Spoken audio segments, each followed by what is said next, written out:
Well, hey everyone, my name is Nathan Jones, and if you're new here, welcome. I like to talk about all things movies, specifically Blu-rays, and the last time we talked, I was battling some illness, and I'm still doing that. I'm kind of on the back end of that. I still have a little bit of a cough in the morning, but everything's good.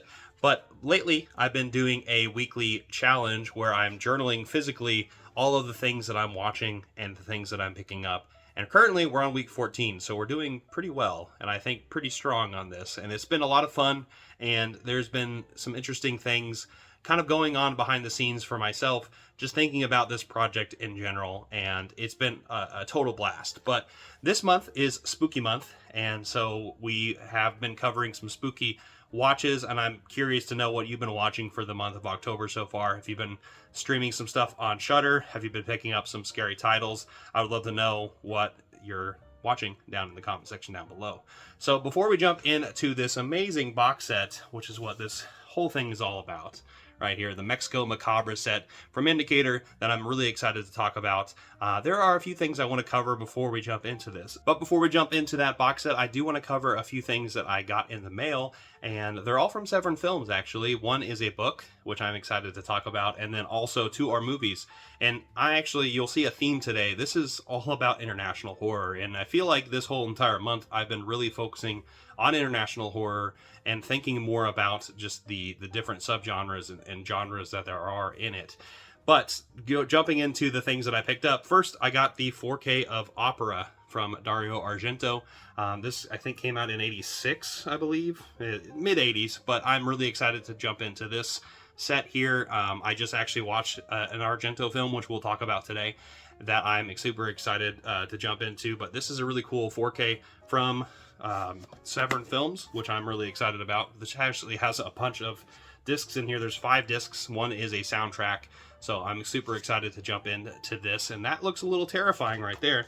But Argento, always, one of the king of the gialli and of the Italian horror. Now, the other thing that I picked up is a big doozy that I wanted to get just because I am really queuing up for this next box set that we're going to be talking about here in next week. And I'm talking about the Danza Macabre set, the Volume 1, but I actually picked up Volume 3 here. So I actually just recently picked up Volume 2 as well, and that is more Italian Gothic tales. But this one is actually of a Spanish collection, which I'm really excited to kind of dive into that, which has 4 films right here. It has Necrophagus, Cake of Blood, Cross of the Devil, and The Night of the Walking Dead. So there are 4 films here. These sets are just a lot of fun I'm just curious to dive into these curiosities here. But Severin has been putting out amazing pieces of work so far, but there are the films themselves. I can show you a few of these things. There's Necrophagus right there. We have Cake of Blood right there. We also have Cross of the Devil and Night of the Walking Dead, which I'll just show you that. But yes, these films are from, I think, the early 70s, 1971, 71, 74, and 75, all respectively. So yeah, 70s horror in the Franco Spain, which is a very interesting time period to kind of cover. And also, I like the interesting kind of jump between the Italian Gothic now over to the Spanish Gothic, and this is its neighbor, so it's going to be curious to kind of see that, and that political pressure, like I said, from the Franco administration kind of pressing down upon this thing. So it's going to be curious to watch in this box set. But Severin has been doing really fantastic work. And speaking of fantastic work, there is a book that I actually picked up kind of prior to the box set that comes out with it. And the box set that comes with this book is going to be its own video, and something I'm very obsessed with. If anyone knows me, I'm super obsessed with folk horror, and folk horror is like some of my favorite stuff. But I actually got all the Hun BRS, a folk horror storybook, which is a compendium. Look at that gorgeous thing right here. This is a bunch of short stories and folk short stories. It starts off with Kayla Janice, who has pretty much authored and created this entire endeavor for Severin, and she does a forward here, and I am super curious to jump into this 252 page collection of different folk horror luminaries of the macabre, and there are a bunch of people in here, and I'm actually going to probably do a video on its own for just this book. Let's just look strangely at this tome right here, but you know, there is the opening cover right there. There's the table of contents. Like I said, Kayla Janice does an introduction here, but I think I'm gonna really love the illustrations, and then just these horror short stories, which I've been wanting to read more and more books and more stories as of late. I've been reading a lot. In fact, we'll jump into the Mexican Macabre set and talk about that booklet, which is its own wonderful thing and wonderful piece of art. But I'm really excited to dive into, you know, this book right here and just kind of see the different, you know, illustrations, but also the different thrills and the different scares that are going to be accompanying this All the Haunts BR's Volume 2 box set that is going to be coming out. So I'm going to consider this like a compendium, like something that's a companion to the box set itself, but I'm so excited to have this. In fact, I'm probably going to devour that this week and probably do a video on it. So we'll talk more about this book here in a second, but man, I'm so excited to have that. And then Opera and the Spanish Macabre, Danza Macabre set. So those are some of the things that I picked up. Now let's jump into, you know, this wonderful, wonderful set, which is the set piece of this episode. There are going to be some more international tales of terror coming after this, but let's talk about the Mexico Macabre set. Now, this is a set from Indicator I had previewed. Actually, I got this last year. This was a box set that had been sitting on my shelf for a little too long. I should have explored this as soon as I got it, because I did not realize how much depth that I would get from just all these Gothic tales from this time period. So there are 4 films in this set. I got this limited edition set here. Now, I will say before we jump into this, these films are available by themselves on Indicator's site, and I believe they might be region-free. They may not be. I know these ones are region-free, A, B, and C, but I know this box set is really hard to get now because it is out of print because of how popular these films are. So I'm really late to the party here, but I do want to mention that these films are available by themselves and are definitely worth picking up, because these are some great Gothic tales. So let's talk about these films from 1959 all the way up to 1963. So that little time span of Mexican horror. In fact, Indicator is just putting out The Vampire, which is a precursor to some of these films, and I'm super excited about getting that. That's actually coming in the mail right now, so that'll come up soon as well. But let's talk about these new concepts of terror and sudden shocks from Mexico Macabre. There are the 4 films. There is the special features. This is just a lovely set right here. So let's just cover the set real quick, and let's just jump into the films afterwards. So it comes with postcards, which are actually really sweet. In fact, after reading all of the booklet, which we'll talk about, this just makes these postcards actually a little bit more special for me, because postcards, for the most part, aren't necessarily something that I love that much. But these old Gothic ones, especially for films that are not really talked about enough, are really fascinating, and honestly something I might come up with some kind of project where I can put this in some kind of portfolio, or maybe some kind of like poster that I will put up in my collection. But these are some really fantastic and scary tales here. So it comes with 4 of the art cards, and then also an extra one of the Brainiac, which comes with it. But these are the 4 original posters here, and so we'll cover those again. But I love these postcards, and I really do really enjoy them. All right, so let's go in chronological order. Let's talk first about the Black Pit of Dr. M, which there is the Spanish version right there that I am not going to read, but this is actually a classic Gothic of Mexican cinema, and this is actually one of the films that would cement Mexico's cinema that is really not talked about, is really underseen, and also kind of embeds the Mexican, I would say, aura, and also just the spirit of Mexico a little bit further into, you know, their own version of these Gothic tales, which is really interesting because, like I said, The Vampire, which came out a couple years prior to this, which we'll be watching for the first time here soon when Indicator releases that,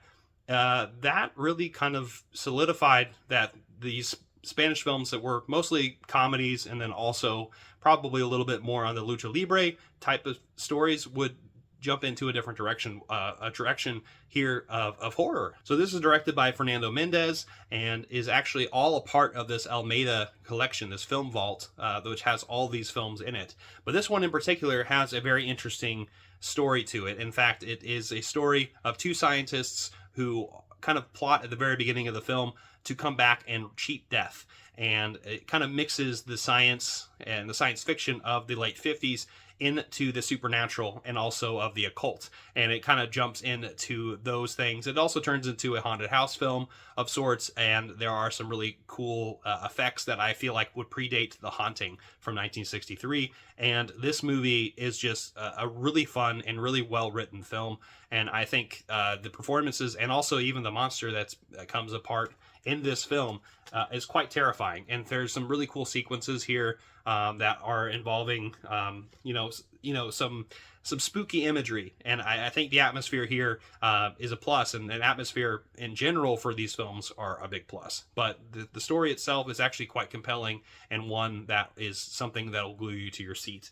But there are some really great special features in here as well. I actually was able to watch all the special features except for the commentaries, something I'm notoriously not great about.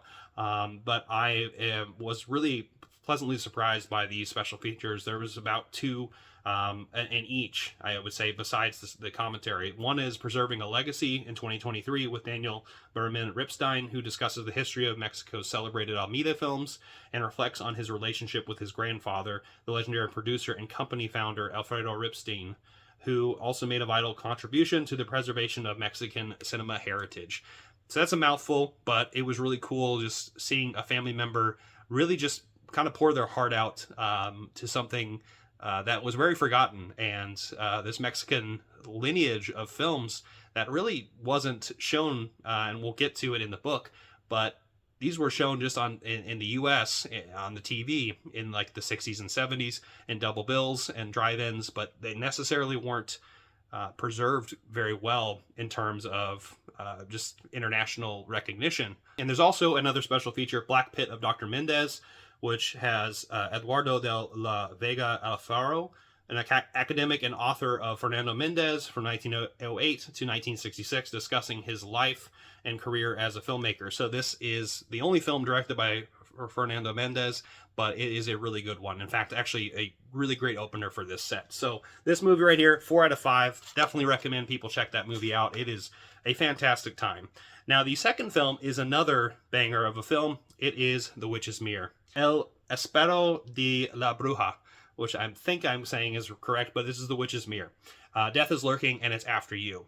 And this movie is directed by Chano Lloreda, who is directing 2 of the films here, which we'll get to in the third film, which is the Brainiac, which is a really fun one. But The Witch's Mirror is a gothic tale that mixes the gothic of the witch tale, but also with kind of the European Gothic, but makes it its own thing. And I think that's what's most interesting about this one. This one definitely deals with sorcery and witchcraft in a very special way because it's in the title itself, right? The Witch's Mirror. But I really love the effects in this movie and also just the originality that comes across in the witch's portrayal, because the very beginning of this movie, you see this woman who is kind of this godmother, who is a witch right here. There she is. And she actually is somebody who tells her, I guess, since she's a godmother, tells her, I guess, younger woman right here about a curse of her husband going to kill her, and tries to do anything to warn her, but uses the mirror as a kind of a surrogate to kind of push across these evil things that are happening. But thinking about this from a cultural perspective, you actually see some of the elements of goodness coming from at least the younger woman who is practicing some of this witchcraft. So it's an interesting tale. I'm not going to get too into it, but this was a really great one as well. And I loved a lot of the special effects. It might be one of my personal favorites of the stories. Just visually, it's like honestly stunning. But there are some special features here, along with a commentary that has Rosita Arenas at Mexico Malfacirium, which is the celebrated actor in conversation with film programmer, curator, and resurrector of 20th century Mexican horror cinema. Abraham Castillo Flores, filmed at the Academy Museum of Motion Pictures in 2022. That was really cool because she is actually Rosita Arenas is our main character in this film. She is actually the one who is getting plagued the most with these horrific looking things here. In fact, I'll just take the disc out for just a second to kind of show you some of the witch's plague that happens to her hands, right? Some really cool special effects and features here. But she talks, like I said, at this convention with Abraham, and is really kind of keen on talking about this experience and not remembering much, but because she is definitely a little bit older, but it's a fun time. It also has Mondo Macabre, Mexican horror film movies from 2001, an episode of Pete Tomes and Andy Stark's fondly remembered British television series, providing an overview of Mexican genre cinema from the 1950s to the 1970s, and kind of covers some of these films as well as other films around this time period, which is really cool. And yeah, this movie is another banger of a film. I would give this a 4 out of 5. This is a movie definitely you should be able to check out and definitely watch. All right, next is the namesake of the box set, or at least the cover of the box set. It is the Brainiac right here. This is one of the most original Mexican creations and is really interesting. Again, directed by Chano Ureta. This is a very interesting kind of blend of a lot of different things here. It starts off as a kind of a witch hunt where there's this evil man who is definitely in some kind of a cult and vows to come back and kill all of the ancestors of the people who kill him through this comet that comes down. And it is a really interesting concept because then you shortly get to the modern era, which is when this came out in 1962. So it's around that time period where this is actually taking place. And this guy who reenacts this vengeance upon this family, it is kind of, where he's going about it. And he turns into this little monster here that is like its own creation. And the special effects on here are really fascinating and also highly original. So it's really quite terrifying, and also mixes kind of that sci-fi and the horror elements. And I feel like there is a little bit of a Cold War element to it, but definitely in the Mexican vein. So it's really interesting. But again, special features here. We have Que Viva Chano, which is an academic author and film scholar. Eduardo de la Vega Alfaro discusses the upbringing and unique path of avant-garde, multi-talented iconologist Chano Ureta. Chano Ureta, he made a lot of really interesting movies. In fact, at least with these two ones, I thought he was a very interesting fella who honestly looked a little bit into the Universal side of the horror line of things, but also made his own wildly creative things and left turns that I think are very unique and very special to his own vision. And you can definitely tell that he has some kind of very interesting side about him. And I thought he was definitely one of the directors in this box set that is very, like, you can see his work as you're watching it, and you can definitely tell it's him who created this film.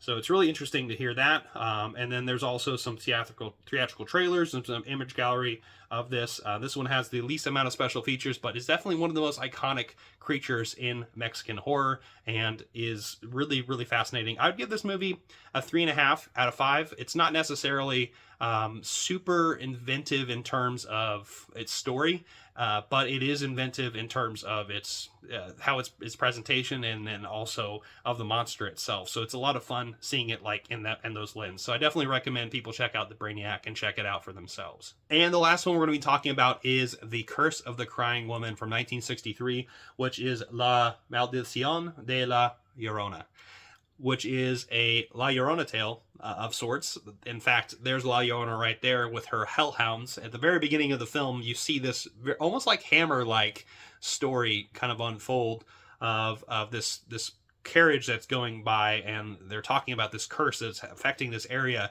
and La Llorona is in the wait and curses them. And she actually has these really terrifying eyes that, let me see if I can find them. They're not necessarily on this disc, but you can kind of see that they're pitch black, almost alien looking in a way, or like possessed in a way, but it's really fascinating to hear the story behind that special effects and that makeup, because apparently the actress herself put some black cloth over her eyes with some makeup to create this. And it seems really simple, but at the same time, it's really effective, and it looks really, really good. But going to the story, it's of this crazed woman who wants to bring back La Llorona, and she actually keeps getting possessed by La Llorona because of that. And another witch's mirror type of story, where it's definitely centered more around the horror of witchcraft, and that gothic aesthetic. And it is really interesting. There's a lot of really cool set design pieces in here as well. There's also this terrifying man that's upstairs in this haunted house of sorts. But another story about a couple who is being plagued by another family member who wants to get them to do something evil and resurrect La Llorona. But that's kind of a little bit of the synopsis of the movie. And then also special features: the daughters of La Llorona, actor, producer, and singer Julissa da Lano Maciado, and author Cecilia Fuentes Maciado. Remember the peculiar relationship they had with their mother, who is Rita Maciado, who plays one of the women in this film. That's really fascinating to kind of hear their story and perspective of hearing about their mom and doing that. That's actually where I got the story where she made up this makeup. She was highly creative and super involved with a lot of the things that she was involved with. So that's really interesting to hear. And there's also Daydreams and Nightmares. An academic, author, and film scholar, Eduardo de la Vega Alfaro, discusses the prolific career of actor, writer, producer, and director Rafael Baldeón, who is the director of this film, which another Almeida classic director who worked alongside in that film production. And so this is a really fascinating film. Another one that I would give a 4 out of 5. It's really that good. Like, these movies are just that fun, and this box set is just that fun. Now let's talk about the booklet itself, which, again, if you don't get this box set, you are able to get these films individually, and I definitely recommend people pick these films up because they're really that good. But talking about this booklet, this 100-page booklet from Indicator is quite the treat. So here it is right here. That starts off with that, and kind of has a table of contents with several of the scenes from the film itself. It also has the cast and crew of each of the films. There's The Witch's Mirror. We also have the Brainiac, which has this very crazy image right there, and The Curse of the Crying Woman, right there, the La Llorona tale. But it actually has some really fascinating and also really interesting topics in here. So the first one is from Jean Luis Ortega Torres, which talks about the reinterpretation of Mexican horror and also of the time period that this came out, and also just thinking about, the elements of the films themselves and what it meant to the Mexican cinema at the time, and also just of the people. And it really does kind of do a deep dive of talking about the vampire, which, came out before this, and also just the success of that, and getting into the different, kind of cast and crew and actors. There's that crazy Chano Yarita, director who directed 2 of the films. And, it's hearing about the production side of it is quite interesting, and hearing about how a lot of these films came about is quite fascinating. So that first section of the booklet is quite fascinating to read. And then there's also the anonymity of the Mexican monster makers. This one is a fascinating kind of essay about the people who worked on the makeup and the people who worked on the behind the scenes stuff of a lot of these films. And a lot of these films are uncredited and unsolicited, and a lot of these movies, the people who made the creature designs and also the production aren't really talked about and really thought about. And so this is a good highlight on the people who worked behind the scenes on these films. In fact, I thought that was a really fascinating side of cinema that you don't think about too often, because obviously it's not what's in front, but also thinking about all the films that were made during different time periods in different parts of the world that weren't really, recorded or like respected enough to be recorded by scholars and historians of the time. It's really interesting stuff. there are fascinating things in this, and definitely I want people to read this. But there's other really good programs in here. This one talks about the television that it would come up into America during the 60s and 70s as double features and double bills, but would largely be forgotten about until Blu-ray and DVDs came about. So it's a fascinating book and a fascinating box set. It's one of the most interesting box sets I've watched in a while, and also a fascinating world that I'm super excited to dive further into. But overall, I definitely recommend people watch the films of the Mexico Macabre set, even if you can't get the box set, because these films are really a hidden treasure that have really just not been talked about or looked about enough. And honestly, people need to watch these movies because they're gothic classics. So we're not done with international films. We actually have a few other films I want to talk about because I want to make a super episode of this, because I have been watching some other films during the week and not just this amazing box set, and picking up some cool stuff from Severin. I also watched a trilogy of international films. Let's talk about them. So we're not done talking about international horror films. We're going to talk about 3 films right here: Frontiers, The Seventh Curse, and Phenomena. 3 films that I watched during the week as well. 3 films that I really, really enjoyed. And the first one is probably the one that I enjoyed the least, maybe because of the frenetic camera work that Frontiers is. But this is a film from Second Sight. This is a French film. This actually came out not that long ago. I want to say it came out in 2007. So I guess 2007 was some time ago, but at the same time, pretty relevantly fresh compared to a lot of the films we're going to be talking about later on and also earlier. But this movie is a revenge story of a very interesting, fascinating event that happens at the very beginning of the film, where there are very untrustworthy, terroristic-like things that are happening that these people have to escape, and we don't necessarily know why they have to escape the situation. Maybe they're part of a revolution of sorts, and they escape into this countryside, and they are able to stay at this bed and breakfast that have some really sketchy looking people there, and also some sketchy looking things going on that happen to be very Texas Chainsaw Massacre like. And this family is a little uneasy because, fun fact, the grandfather, I guess, of them all is an old Nazi who stayed here in France during, I guess, after World War II, and has kind of had these really crazy family members after that, and as have constantly killed people and kind of turned them into cannibals as well. It's this wild thing. But again, this movie is very frenetic, and it's an interesting timepiece. It's fascinating in terms of like the story, and also there's high intensity of gore in this movie. But at the same time, the camera work itself, it just really throws me off. And when I say that, I mean it's almost too frenetic.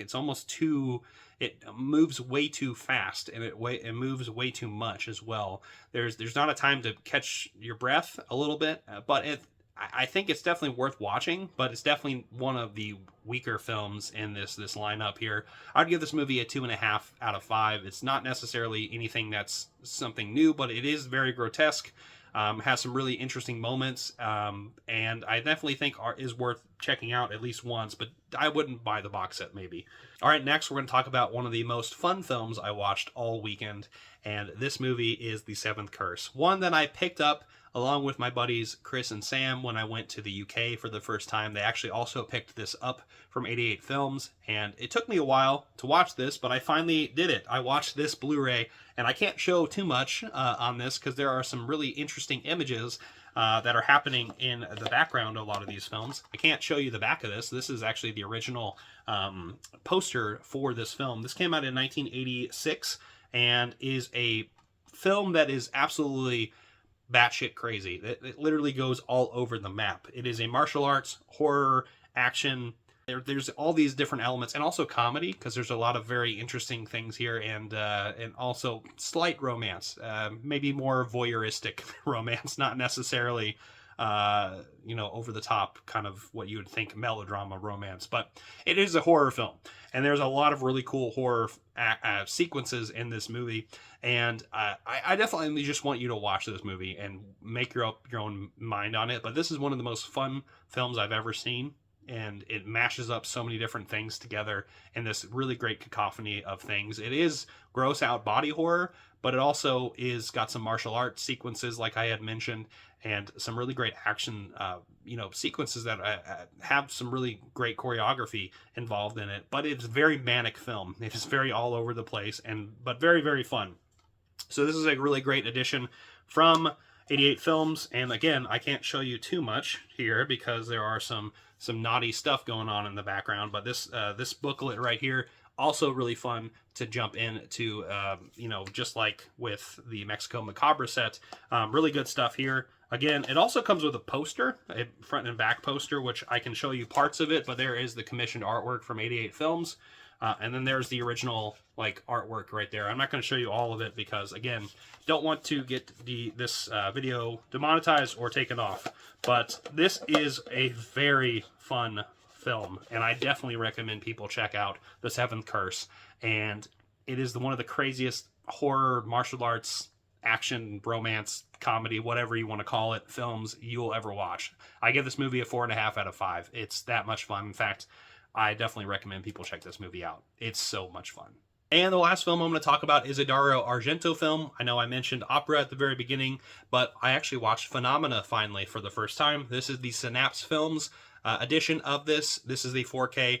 Arrow Video also put it out on 4K. In fact, there are some Arrow Video extras on here. In fact, there's a full-length feature on here from Arrow Video that I thought was really fascinating that I'm still in the middle of. It's Of Flies and Maggots, a 2017 documentary produced from Arrow, including co-writer, producer, and director Dario Argento, and has a great a bunch of people. It just keeps going and going of all the people who are involved in this production. But Phenomena, right here. This is the original poster art right there. We have a young Jennifer Connelly here. This is actually the film she was in right before Labyrinth. It also has Donald Pleasance from Halloween, of all people, who are in this, and also a monkey, a chimpanzee, who is in this as well. Actually, the cover art just kind of shows you all of it. But this is a really just brilliant release from Synapse. And Arrow, of course, as well. But it comes with some interesting things here. It comes with the poster, which I am going to probably get out because I actually really enjoyed this movie. And also has a booklet with it as well.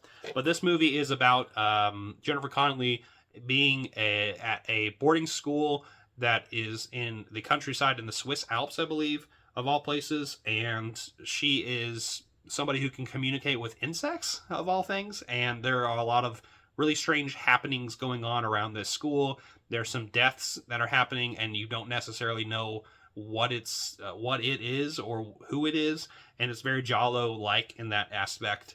But also at the same time, you get Argento and Goblin as well. Goblin, who does the score, which is really, really fun, and also has songs from Iron Maiden in here and Motorhead. I didn't expect the music when I watched this movie, but I really like the 4K edition of this. I think it looks really terrific. Of course, Argento is always known for very, very highly creative looking sets, the sets design, the production itself, and then also just seeing these different sequences along with some colorful red blood that Argento is known for. But it's also interesting to see Jennifer Connelly in this really early role.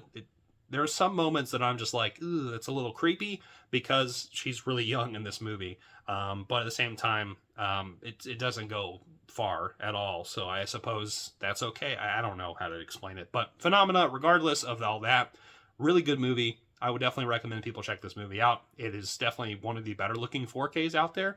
And you can either pick up the Synapse Films or the Arrow Video release, but pick this movie up. It's really fun. It's another 4 out of 5 type of film. But overall, I've had a really great week of international horror films. In fact, I'm super excited to jump into that first Danza Macabre set, which we'll be talking about next week, when that will be another box set we're covering for the 31 Days of Halloween. So let me know what you've been watching down in the comment section down below, what you've been picking up. I hope you have been having a spooky time, and I'm excited to hear more about what you've been doing. So anyway, give this video a like, comment down below, share, hit the notification bell, subscribe, and I'll see you next time. I'm not jonesing around.